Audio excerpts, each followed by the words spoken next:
Hi guys, in today's algebra video, I'm going to show you how to rationalize the denominator.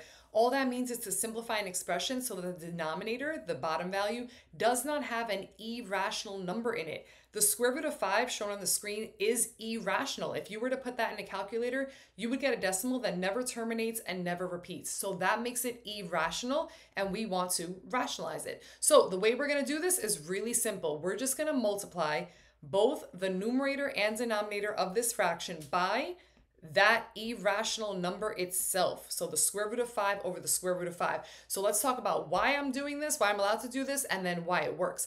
I can do this because the square root of 5 divided by the square root of 5 is just 1. Any number divided by itself is 1. So that green fraction is just the number 1. So if I multiply the blue fraction by 1, I haven't changed its value, right? So that's why I'm allowed to do it. Now let's watch it work.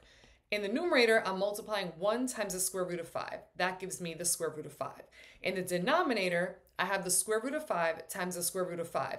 That's the square root of 25.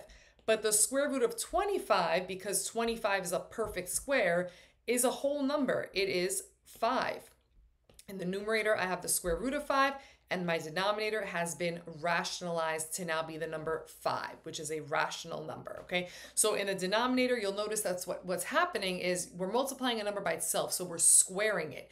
When you square a value that's in a square root symbol, you get that value that was in the square root symbol, right? So that's why the square root of 5 times the square root of 5 ends up being just the number 5.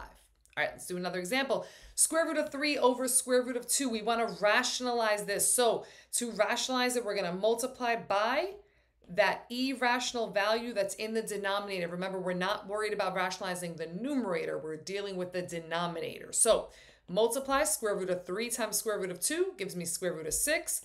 And in the denominator, square root of 2 times square root of 2 is square root of 4. 4 is a perfect square. The square root of 4 is 2. So I get radical 6 over 2 as my answer.